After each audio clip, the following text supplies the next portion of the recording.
Hello everyone, this is Nilesh Kumar Gupta and you are watching NG physics classes. शुरुआत करते हैं हम लोग। पिछले टर्न पे मैंने आपको जो कराया था दैट वाज मुक्त इलेक्ट्रॉन मॉडल के आधार पर ओम के नियम का निगमन कीजिए, है ना। इससे पिछले टर्न पे मैंने आप लोगों को जो कराया था वो था मुक्त इलेक्ट्रॉन मॉडल के आधार पर ओम के नियम का निगमन कीजिए, और मैं उम्मीद करता हूँ सभी लोगों का हो गया होगा। अब इसके बाद एक नोट दिया हुआ है एक्चुअली, तो वो नोट क्या है मैं आपको बता दूं, ध्यान से सुन लेंगे सभी लोग। नोट में वो पूछ रहा है इलेक्ट्रॉन का, ई फॉर इलेक्ट्रॉन, इलेक्ट्रॉन का विशिष्ट आवेश पूछ रहा है, विशिष्ट आवेश। अगर इलेक्ट्रॉन का आवेश पूछ रहा होता तो मैं केवल क्यू लिख देता, बोलो भैया, लेकिन विशिष्ट आवेश पूछा है। विशिष्ट आवेश का मतलब आवेश में द्रव्यमान का भाग। क्लियर? जब आवेश में द्रव्यमान का भाग लग जाए तो इसे हम लोग विशिष्ट आवेश बोलने लगते हैं। क्या बोलते हैं? विशिष्ट आवेश। तो उसने पूछा है इलेक्ट्रॉन का विशिष्ट आवेश क्या है, तो मुझे मालूम है इलेक्ट्रॉन का विशिष्ट आवेश का मतलब आवेश में द्रव्यमान का भाग। सीन क्लियर है भैया? बोलो, अच्छी बात है। आगे बढ़ते हैं। अब इलेक्ट्रॉन का विशिष्ट आवेश पूछ रहा है, तो आवेश में द्रव्यमान का भाग। इलेक्ट्रॉन पे जो आवेश होता है उसे हम ई से भी तो प्रदर्शित करते हैं, बोलो भैया।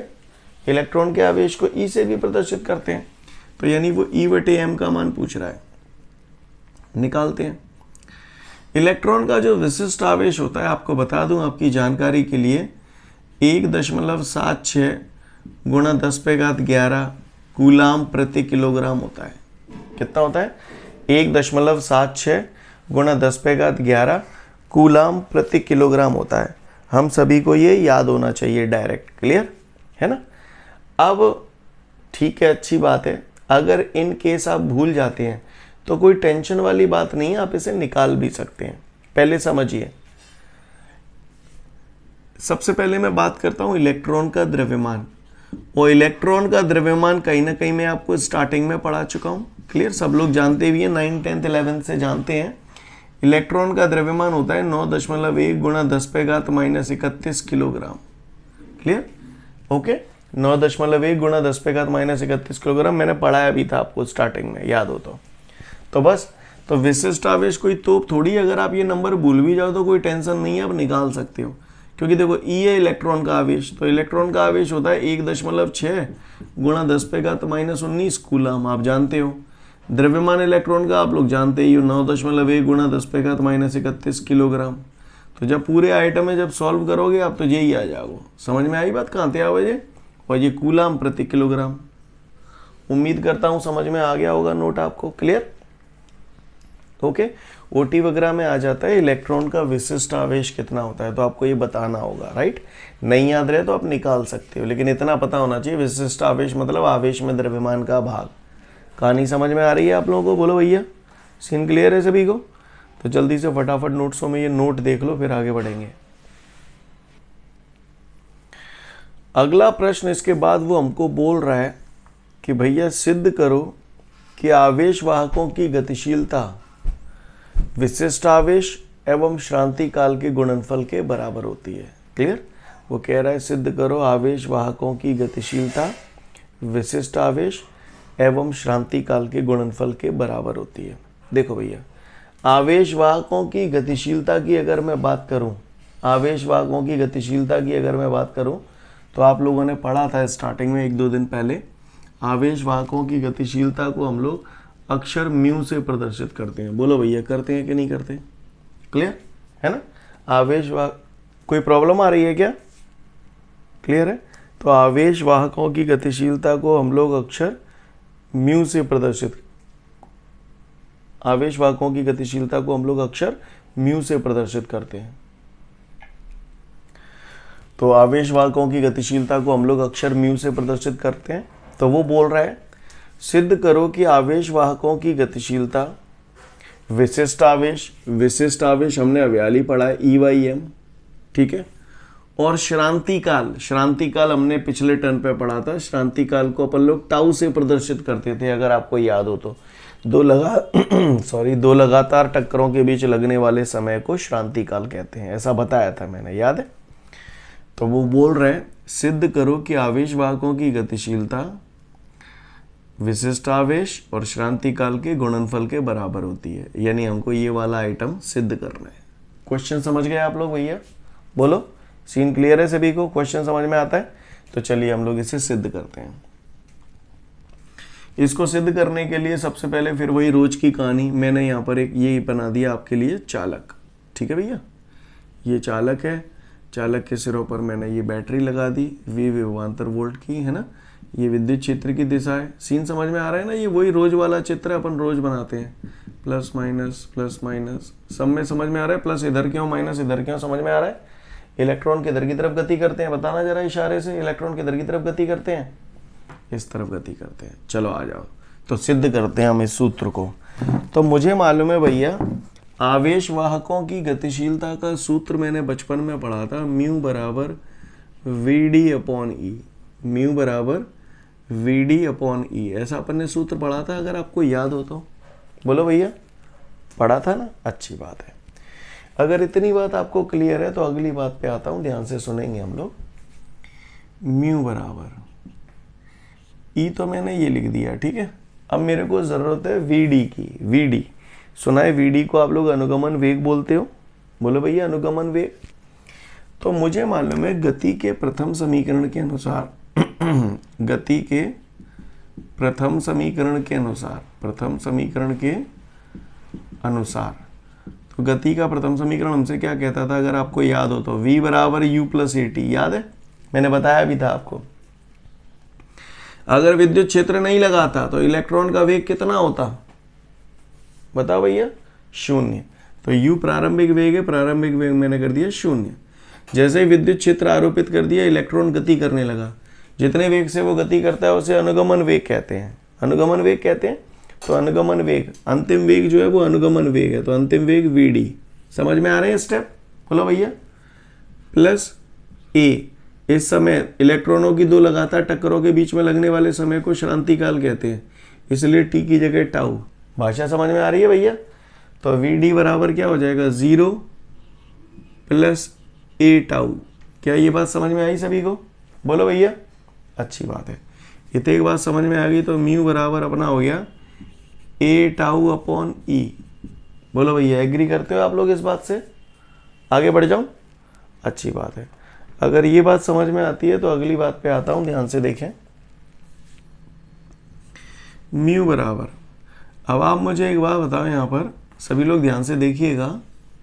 ये इलेक्ट्रॉन है, इस तरफ जा रहा है ना, इस तरफ जा रहा है। क्यों जा रहा है? क्योंकि इस पे बल लग रहा है। बोलो, बल लग रहा है। कितना बल लग रहा है?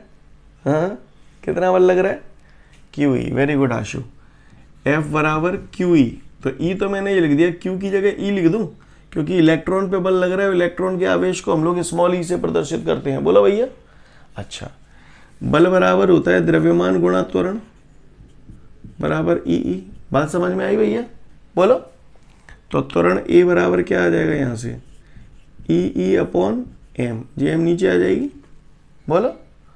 तो त्वरण ए की जगह मैंने रख दिया यहाँ पर ई ई अपॉन एम। तो गौर से देखिएगा, ये टाउ बटे ई तो मैंने वैसे की वैसे रख दी है, ठीक है। ए जो त्वरण है, त्वरण की जगह ये आ गया। बात समझ में आई भैया? बोलो। ई ते ई कट जाएगा, कट जाएगा कि नहीं कट जाएगा? तो फाइनली हमारे पास अब हमको क्या हासिल हो गया भैया? क्या हासिल हो गया हमको? म्यू बराबर ई बाई एम इंटू टाउ। आ गया, हो गया सिद्ध। यानी ये बात सिद्ध हो गई कि आवेश वाहकों की गतिशीलता विशिष्ट आवेश एवं श्रांति काल के गुणनफल के बराबर होती है। बात समझ में आई सभी को? कर पाएंगे हम लोग? देख लो फटाफट से। मैं एक बार फिर से रिपीट करता हूं इस सवाल को। वो बोल रहा है चालक में मुक्त इलेक्ट्रॉनों का जो श्रांति काल है वो इतना दे रहा है, आवेश वाहकों की गतिशीलता पूछ रहा है, इलेक्ट्रॉन का आवेश दे रहा है, इलेक्ट्रॉन का द्रव्यमान पूछ रहा है। क्लियर? इलेक्ट्रॉन का द्रव्यमान पूछ नहीं रहा है, दे रहा है। बात समझ में आ रही सभी को? तो कह रहा है गतिशीलता निकालो। तो गतिशीलता का सूत्र अपन लोग जानते ही हैं, ई और एम के मान रख दिए, टाउ का मान रख दिया, सॉल्व कर लिया। क्लियर है? बात समझ में आ रही है सभी को? ठीक है, आगे बढ़ते हैं। देख लो फटाफट से। अगले प्रश्न में वो हमसे बोल रहा है विशिष्ट प्रतिरोध या प्रतिरोधकता से आप क्या समझते हैं। क्लियर, विशिष्ट प्रतिरोध या प्रतिरोधकता से आप क्या समझते हैं। तो ध्यान दीजिएगा भैया, विशिष्ट प्रतिरोध या प्रतिरोधकता से आप क्या समझते हैं। सुने, विशिष्ट प्रतिरोध को हम लोग अक्षर रो से प्रदर्शित करते हैं। कौन से अक्षर से प्रदर्शित करते हैं? रो। ये जो चिन्ह मैं बना रहा हूं बोर्ड पे, इसको पता हो तो अच्छी बात है, नहीं पता हो तो लिख लेना। इसको हम लोग बोलते हैं रो। Okay, clear. विशिष्ट प्रतिरोध को कैसे प्रदर्शित करते हैं? रो से प्रदर्शित करते हैं। ये जो चिन्ह मैंने आपके सामने बनाया है, इसको हम लोग रो बोलते हैं। ठीक है। और विशिष्ट प्रतिरोध का जो मात्रक होता है, इसका जो मात्रक होता है वो होता है ओम मीटर। क्या मात्रक होता है इसका? ओम मीटर। कैसे आया वो सब कुछ बताऊंगा अभी मैं आपको, डोंट वरी। तो देखते हैं हम लोग इसके बारे में, विशिष्ट प्रतिरोध होता क्या है। ये देखिए, ये फिर वही चालक जो मैं रोज बनाता हूं। ये चालक के सिरों पर मैंने विभवांतर आरोपित कर दिया। ये विद्युत क्षेत्र की दिशा है। सही जा रहा हूं मैं? बोलो भैया। ये इसके अंदर छोटे छोटे परमाणु है, सब में धन ऋण धन ऋण। ये इलेक्ट्रॉन किस तरफ जा रहा है? किस तरफ जा रहा है इलेक्ट्रॉन? ये चालक की लंबाई हो गई, ये चालक का अनुप्रस्थ काट का क्षेत्रफल हो गया। ये सीन क्लियर है भैया? अच्छा, अब सोच समझ के जवाब देना, गधों की तरह रिएक्ट मत करना। ये इलेक्ट्रॉन है, इस इलेक्ट्रॉन को यहां तक पहुंचना है, इतना रास्ता तय करना है कि नहीं करना? बोलो। अच्छा, तो जब ये इलेक्ट्रॉन ऐसे जा रहा होगा तो इसके रास्ते में ये सब रुकावट का काम कर रहे हैं। बोलो। अब अगर मैं जाके लंबाई और बढ़ा दूं, लंबाई और बढ़ा दूं, तो रुकावट और बढ़ जाएगी या कम हो जाएगी? बढ़ जाएगी। यानी चालक की लंबाई बढ़ा देने पर इसका प्रतिरोध, रुकावट बढ़ने का मतलब प्रतिरोध बढ़ना है ना, तो इसका मतलब ये हुआ कि प्रतिरोध जो है वो चालक की लंबाई के समानुपाती है। बोलो भैया, सही बोल रहा हूं? प्रतिरोध जो है वो चालक की लंबाई के समानुपाती है। ये बात आपको भेजे में आती है कि नहीं आती? आती है। यानी चालक का जो प्रतिरोध होता है वो चालक की लंबाई के समानुपाती होता है। जब ये यहां से गुजर रहा है तो ये सब इसके रास्ते में अड़चन पैदा कर रहे हैं। जिस तरीके से आप किसी गली से गुजरते हो तो उस रास्ते का जो ट्रैफिक होता है वो प्रतिरोध की तरह काम करता है, आपके रास्ते में रुकावट डालता है। ऐसी सिचुएशन में आपको ऐसा लगता है कि काश ये सड़कें और चौड़ी होती तो मेरे को रास्ता मिल जाता आसानी से निकलने के लिए। सड़कें चौड़ी होती तो प्रतिरोध क्या हो जाता? कम हो जाता। सड़कें चौड़ी होती तो प्रतिरोध कम हो जाता। आ जाओ इधर, सड़कें चौड़ी करें। ये क्या है? अनुप्रस्थ काट का क्षेत्रफल ही तो है। अगर ये अनुप्रस्थ काट का क्षेत्रफल और ज्यादा होता तो ये तुलनात्मक रूप से दूर दूर होते, तो इलेक्ट्रॉनों को निकलने के लिए जगह मिल जाती। बोलो। यानी कहने का तात्पर्य यह है कि अनुप्रस्थ काट का क्षेत्रफल बढ़ जाने से चालक का प्रतिरोध क्या हो जाता है? कम हो जाता है। बात समझ में आई? तो इसका मतलब प्रतिरोध और क्षेत्रफल एक दूसरे के कैसे हुए? व्युत्क्रमानुपाती हुए। समझ में आई बात सभी को? बोलो भैया। समीकरण 1 व 2 को मिलाने पर, ये मैंने क्यों लिखा है, ये स्टेप समझ में तो आ रहे हैं ना आपको? ओके। दोनों समीकरणों को मिला दूंगा तो R समानुपाती L/A।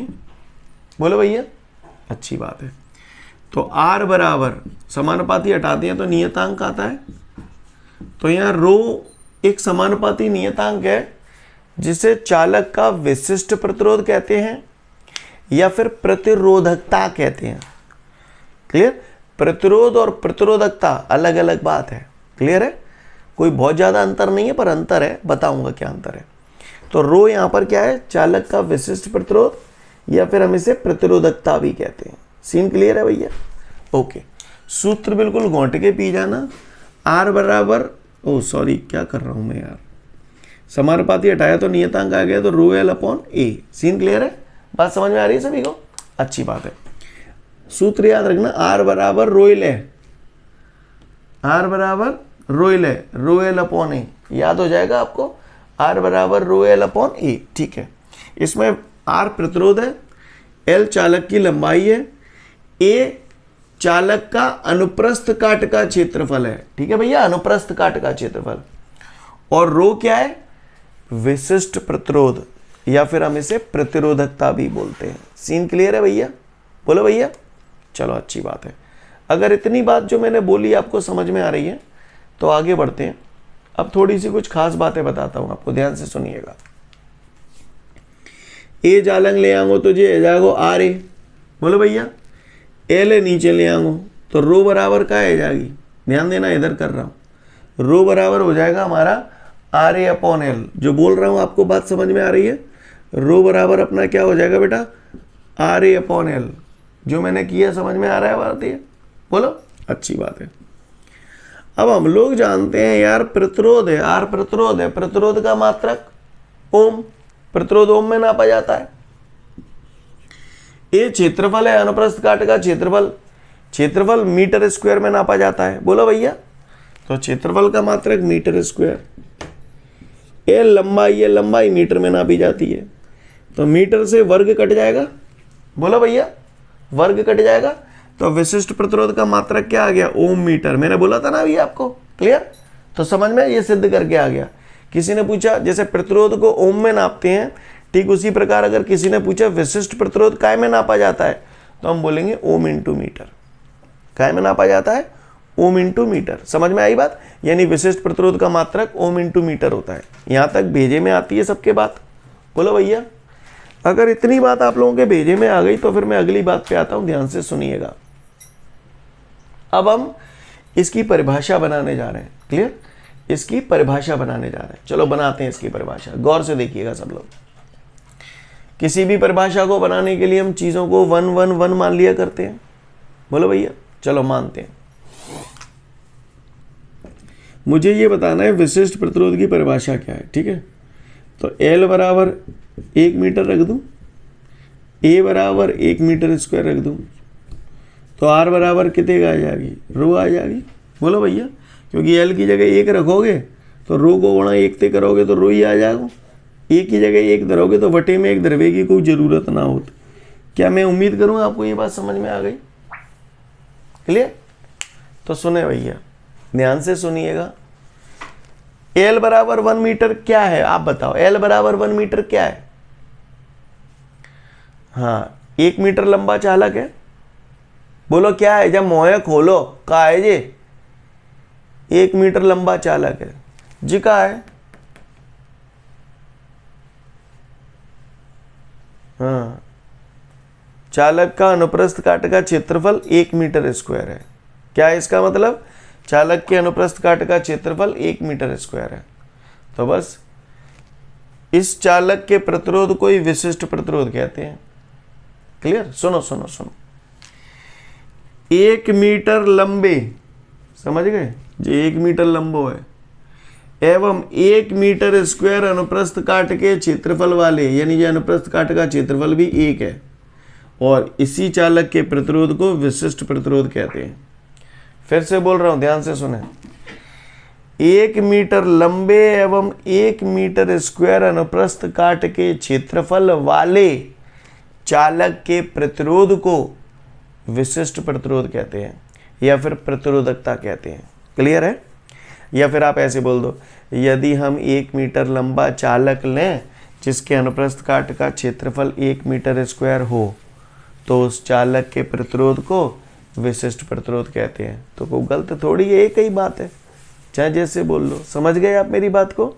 1 मीटर लंबे एवं 1 मीटर स्क्वायर अनुप्रस्थ काट के क्षेत्रफल वाले चालक के प्रतिरोध को विशिष्ट प्रतिरोध कहते हैं। इसे अक्षर रो से प्रदर्शित करते हैं। कहानी समझ में आ गई? इसका मात्रक ओम इंटू मीटर होता है। क्या मैं उम्मीद करूं हम लोग समझ गए? पढ़ लो फटाफट इसे। ओके, आज के लिए पर्याप्त है। Thank you everyone, have a great day to all of you. जय हिंद।